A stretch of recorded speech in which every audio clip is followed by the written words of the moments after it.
Now, I always hesitate when we talk about consolidation because it tends to get purely equated with saving money. And while, in fact, saving money is important, what's as important from a consolidation perspective is being able to standardize, being able to simplify, and being able to operate in a much more uniform way, because that then is going to enable us to protect our networks, protect our infrastructure better. It's also going to provide a way to ensure that we have the reliability and to be able to deliver on many of our very large projects.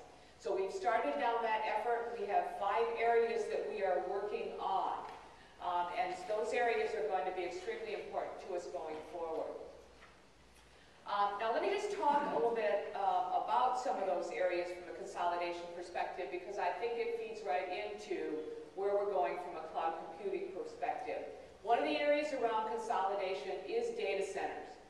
We started that with the efforts that the services are currently working on in terms of data center elimination and being able to bring that together. And again, the importance of that isn't so much are we consolidating floor space and are we saving money, but rather that we're moving to virtualized environments, we're moving to more standardized environments, which all of you know is really the essential first step of being able to move into cloud.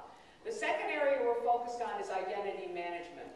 Because again, from a security perspective, as we move towards a consolidation, it gives us an opportunity to have one footprint around identity management, which then gives us the ability to be able to actually start to tag data, to be able to get to that concept of the need to know, the right to know, and being able to get to only that information which is critical to your function.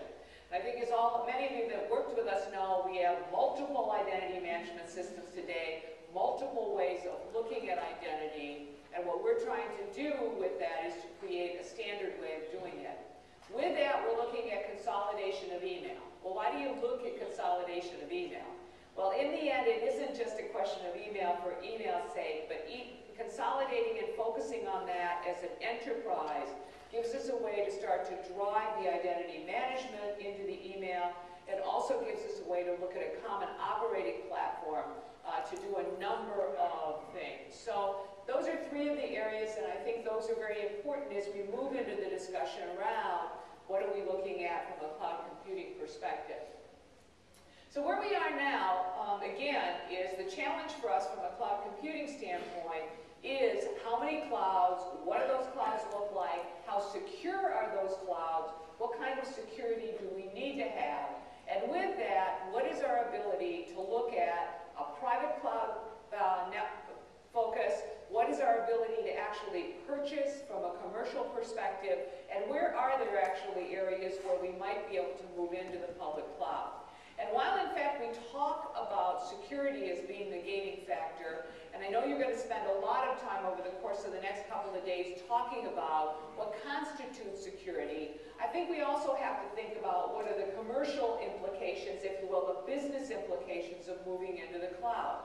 And that is, what kinds of contracts do we want to have? How capable is the current base that many of you represent in terms of being able to stand up cloud computing for us? What happens on a competitive basis? How can we move from one provider to another provider to ensure that we have a competitive background?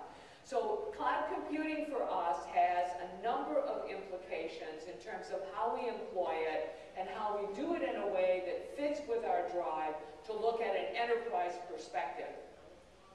So again, one of the concerns that certainly I have in my role is that we don't want to see an ad hoc evolution of cloud computing. We want to see a DoD-wide perspective. And one of the things that we're working on right now with the services CIOs is an overarching cloud computing strategy so that we can begin to drive our efforts to that. So where would we like to be? Well, clearly we'd like to be able to adopt a cloud computing strategy to acquire and operate.